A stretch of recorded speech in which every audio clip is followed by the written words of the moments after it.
Introducing the B-2 slicer tool for Feisty Droids. This device serves as a droid scanner and a beacon emulator. It does have the ability for those who cosplay or really want an authentic in-world experience to go into an Arabic font.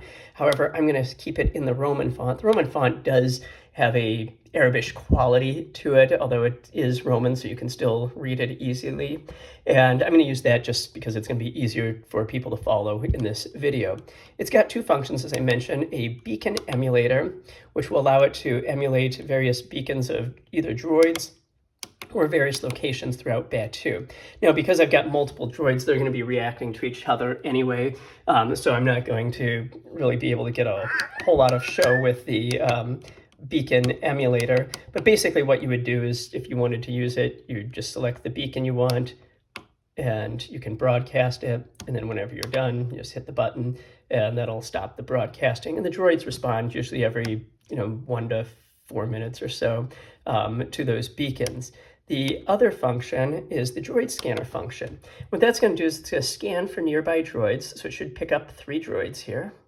And it does. 0303 is this guy right here. That's his custom name. And so I programmed that in. I can do that for you as well if you have a custom name for your droid. Or if your droid is just a generic named droid, there's like a BD unit here. And I have an R unit as well.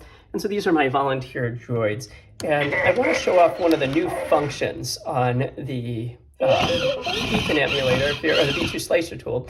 And that is going to be, when you connect to them, there's going to be a diagnostic function. And that diagnostic function is going to put the droid through a series of tests. So I'm doing it here with the B unit, the 0303, my BB unit. And it's going to rotate the BB unit. And then it's going to show off its LEDs. And then it'll play an audio sound. And you see right there, it's monitoring everything that it's doing, and it lets you know that it's all working fine. And this is more for play. It doesn't really give you a real diagnostic readout, but it is kind of a cool play thing to play around with, and it does make those movements and noises and play with the lights. I really want to show this though off too as well on the BD units. The BD units, their heads don't move. So when I run the diagnostic, it doesn't have an ability to move its head. But what it does have is on the back of a BD unit, it has these lights. And so I'm going to run the diagnostic, and it's going to play those lights through a series of colors here. So it's going through blue, and then it'll go red, and then it'll go green. And then it'll show off all of the BD's lights, and then the BD will play its sound. And again, it'll be running through the scanner here, and it'll show you each of the things that it passed its color test, its LED test, and the audio test. So that's the diagnostic function. It does have the sounds function as well, where you can play the various sounds from the various tracks in the droids. One of the cool things is there's a mysterious track 9. I don't know if the BD has it. We'll find out here in a second. It doesn't normally play on any droid. It might be for a future accessory, I don't know, but we're going to try to play it here. The BD doesn't have it.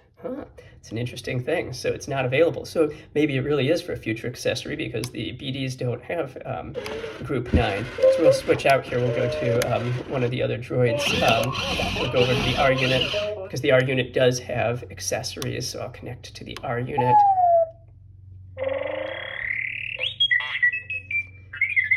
And we can play its sounds.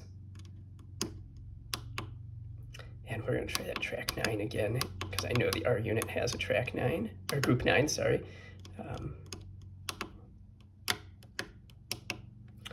And we'll play it. So if you have any idea what that might be, I don't know. It might be a future accessory. It might be one that was just scrapped by Disney, or it just might be a mystery sound that sits in the droids. But it normally doesn't play with a remote. You need something like this to play that track. And then, of course, there's the volume control, so you can lower the volume of your droid, raise it. So if I wanted to lower it maybe to 70% or something, I could do that, and then just hit the set volume. And it plays it a little lower. If I want to bring it back up to the 100%, I can do that, and come over here and set that volume. Now it's going a little louder. But that's the B-2 Slicer Tool XL for Feisty Droids. If you want to purchase one, please go ahead and do so. Thank you.